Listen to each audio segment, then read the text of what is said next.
মুসলমান ভাই, আল্লাহর গোলাম,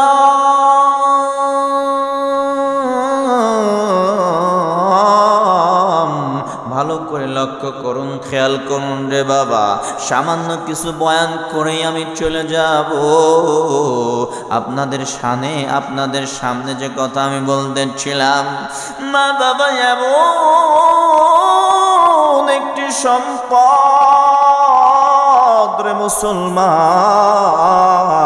মা বাবা এমন একটি সম্পদ, এই সম্পদ যার দুনিয়ার জমিনে বেঁচে নাই তারাই কিন্তু বোঝে মা বাবার ব্যথা। কথা বলেন ঠিক কিনা?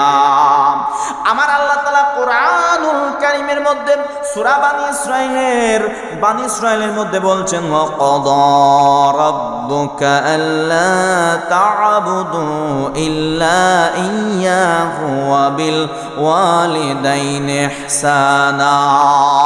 আল্লাহু আকবার। আমার আল্লাহ তাআলা বলছেন, ওয়াকাদা, ফয়সালা হয়ে গেছে, রব্বুকা, তোমার রবের পক্ষ থেকে, ওয়াকাদা রাব্বুকা আল্লা তা'বুদু ইল্লা ইয়্যাহু ওয়া বিল ওয়ালিদাইনি ইহসানা। তোমরা আমি আল্লাহর ইবাদত করার পরে পিতামাতার সঙ্গে সদাচরণ করো।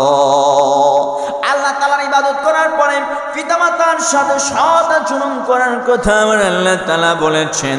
শুধু তাই নয় মুসলমান, আমার নবীজি বলেছেন, হুমা জান্নাতুকা ওয়া নারুকা, পিতামাতা তোমার জন্য জান্নাত অথবা তোমার জন্য জাহান্নামের কারণ হয়ে যাবে। পিতামাতার খেদমত করলে তুমি জান্নাতে চলে যাবে, পিতামাতার অবাধ্য হলে তুমি জাহান্নামে চলে যাবে। এ মুসলমান, ভালো করে খেয়াল করুন, লক্ষ্য করুন, পিতামাতার খেদমত কত গুরুত্বপূর্ণ, কত তাৎপর্য রয়েছে। এই পিতামাতা তোমার জন্য জান্নাত অথবা পিতামাতা তোমার জন্য জাহান্নাম। আমার নবীজি হাদিসে বলেন, হাদিসের খোলাসা এইটা, আল্লাহ রাসূল এক সময় একদিন মেম্বারে উঠতেছিলেন, প্রথম পা রাখার সঙ্গে সঙ্গে বললেন আমিন, দ্বিতীয় পা রাখার সঙ্গে সঙ্গে বললেন আমিন, তৃতীয়বার পা রাখার পরে বললেন আমিন। সাহাবীরা বললেন, ইয়া রাসূলুল্লাহ, ইয়া হাবিবাল্লাহ, আপনি যে তিনটা বার আমিন আমিন বললেন, আমরা বুঝতে পারি নাই, আমরা কিছুই বুঝতে পারি নাই। আল্লাহ রাসূল ডাক দিয়া বলেন, সাহাবীরা রে, শুনে নাও, আমি তিনটা বার যখন আমিন বলেছি, জিবরাইল আমিন আমার সঙ্গে আমিন বলেছে, এটা আল্লাহর দরবারে কবুল হয়ে গিয়েছে। আমি যখন প্রথমবার পা রাখলাম, এই প্রথমবার পা রাখার পরে বললাম, রমজানের রোজা যে পেল, আমল করে নিজের জীবনের গুনাহ মাফ করে নিতে পারলো না, সে ধ্বংস। এরপরে বললাম, আমার উপর দরুদ পড়ার পরে, আমার নাম শোনার পর যে ব্যক্তি সাল্লাল্লাহু আলাইহি ওয়াসাল্লাম বলল না, আপনার দরুদ শরীফ পড়ল না, সে ব্যক্তি ধ্বংস হয়ে যাক। জিবরাইল আমিন বলেছেন আমিন। আমি যখন আরেকবার পা রাখলাম, বললাম, বৃদ্ধ মা বাবাকে পেল অথবা কোনো একজনকে পেল, কিন্তু খেদমত করে জান্নাত কামাই করে নিতে পারল না, সে ব্যক্তি ধ্বংস হোক। জিবরাইল আমিন বলেন আমিন। সাহাবীরা রে, এই কথা যখন সাহাবীদের মধ্যে বুঝায়া দিলেন, তাহলে মুসলমান ভাইরা আমার, হাদিস থেকে আমরা জানতে পারলাম, পিতামাতাকে পাওয়ার পরে যদি তাদের খেদমত করে সন্তুষ্টি অর্জন করতে না পারি, তাদেরকে যদি খুশি না করতে পারি, তাহলে আমাদের কপাল পুরা আমরা ধ্বংস হয়ে যাব, আমরা হালাক হয়ে যাব মুসলমান। এই জন্য পিতা মাতার খেদমত করতে হবে। কথা বলেন ঠিক কিনা? পিতা মাতা হচ্ছে তরমুজ। আমি একটা মিসাল দেই, উদাহরণ দেই, সদা সর্বদা পিতামাতার আলোচনা আসলে আমি এই মেসালটা দেই, উদাহরণটা দেই, সেটা হচ্ছে এক্সাম্পলটা হচ্ছে ভালো করে খেয়াল করুন, মনোযোগ দিয়ে শ্রবণ করুন, দিলের কানটা লাগায় শুনে যান। পিতামাতা হচ্ছে তরমুজ আর আমরা, পিতামাতা হচ্ছে চাকু আর আমরা হচ্ছে তরমুজ। যদি তরমুজকে উপর থেকে ফেলায় দেন, চাকুকে নিচে রাখেন, তাহলে তরমুজ কিন্তু ক্ষতিগ্রস্ত হবে। আবার তরমুজকে নিচে রাখুন, চাকুকে উপর থেকে ছেড়ে দিন, কিন্তু আপনার এখনো কিন্তু তরমুজ ক্ষতিগ্রস্ত হবে। এর মানে হচ্ছে আমরা যদি পিতামাতার উপর রাগ করি, বদ মেজাজি দেখাই, তাহলে আমরা ক্ষতিগ্রস্ত হব। আবার পিতামাতাও যদি সন্তানকে বদমেজাজি দেখায়, সন্তানের উপর রাগ করে, রাগারাগি করে, অসন্তুষ্টি হয়, তাহলেও কিন্তু সন্তান ক্ষতিগ্রস্ত হবে। এই জন্য সদা সর্বদা পিতামাতার আনুগত্য থাকতে হবে। ইদা আমারা বিমাসিয়াতিল্লাহি তাআলা, তবে আল্লাহ তাআলার নাফরমানির কথা যদি পিতামাতা বলে, তাহলে শোনা যাবে না। কথা বলেন ঠিক কিনা?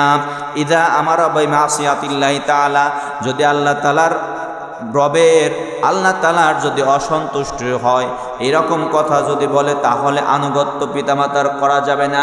এ মুসলমান ভাই, আল্লাহর গোলাম বিশিষ্ট সাহাবী হযরত আবু হুরায়রা রাদিয়াল্লাহু তাআলা আনহু আল্লাহ রাসূলের কাছে গিয়া বলছেন, ইয়া রাসূলুল্লাহ, ইয়া হাবিবাল্লাহ, আমার মা আমি ইসলাম গ্রহণ করার ফলে আমার মামাকে দেখতে পারে না, আমার মামাকে গালিগালাজ করে, অসন্তুষ্ট হয়েছে। ইয়া রাসূলুল্লাহ, ইয়া হাবিবাল্লাহ, এই কথা যখন আল্লাহ রাসূলের দরবারে বললেন, আল্লাহ রাসূল বললেন, আবু হুরায়রা, তুমি কি তোমার মায়ের বিরুদ্ধে আমার কাছে অভিযোগ দিচ্ছ?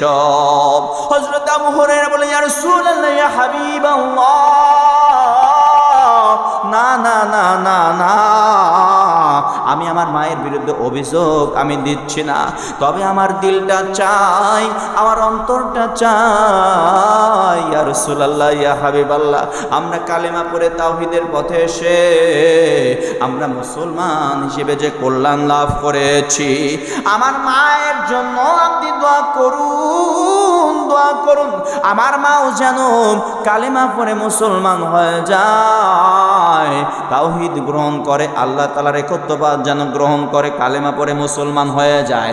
এই মনের আশা, এই আকাঙ্ক্ষা আমার মনে রয়েছে, আপনি আমার মায়ের জন্য দোয়া করুন। আল্লাহ রাসূল তখন আবু হুরায়রা রাদিয়াল্লাহু তাআলা আনহুর মায়ের জন্য যখন দোয়া করলেন, দোয়া করার পর আবু হুরায়রা রাদিয়াল্লাহু তাআলা আনহু ওই মজলিস থেকে যখন বের হয়ে চলে যায়, আবু হুরায়রা দৌড় দেয়। সমস্ত সাহাবীরা বলে, আবু হুরায়রা তো শরীফ ভদ্র মানুষ, কেন এমন করে দৌড় দেয়, কেন এমন করে দৌড় দেয়, এমন করে দৌড় দেয়? আবু হুরায়রা পাগল হয়ে গেল নাকি? এমন করে দৌড় দেয়, কেমনে করে এমন করে দৌড় দেয়? একটা সাহাবী আবু হুরায়রার পথে এসে দাঁড় হয়ে যায়, দাঁড় হয়ে বলে, আবু হুরায়রা, তুমি কেমনে করে এমনি করে কেন দৌড়াও, কেন এরকম করে দৌড়াও? হযরত আবু হুরায়রা বললেন, ও নবীর সাহাবী, আমার রাসূল আমার মায়ের জন্য দোয়া করেছেন, আমি দৌড় দিয়ে দেখব আমি আমার মায়ের ঘরে আগে পৌঁছাই না আল্লাহ রাসূলের দোয়াটা আগে পৌঁছায়। সুবহানাল্লাহ। এবার আবু হুরায়রা তার মায়ের ঘরে কড়া নাড়ার সঙ্গে সঙ্গে বলল, মা ইয়া উম্মুকা, হে আমার মা। আবু হুরায়রা যখন বললেন মা বলে ডাক দিলেন, তার মা যখন জবাব দিলেন, বেটা আবু হুরায়রা ওয়েট কর, আমি আসতেছি, এই কথা বললেন আবু হুরায়রার মা। আবু হুরায়রা ডাক দিয়ে বললেন, আমার এই মায়ের ডাকটা যেন আমি মায়ের ডাকের মধ্যে আমি তাওহীদের সুগন্ধি পাচ্ছিলাম। সুবহানাল্লাহ। তার মানে আবু হুরায়রার আগে আল্লাহর রাসূলের দোয়া আবু হুরায়রার আপনার মায়ের কাছে পৌঁছে গিয়েছে, কবুল হয়েছে। আবু হুরায়রার মা পড়েছে, লা ইলাহা ইল্লাল্লাহু মুহাম্মাদুর রাসূলুল্লাহ সাল্লাল্লাহু আলাইহি ওয়াসাল্লাম।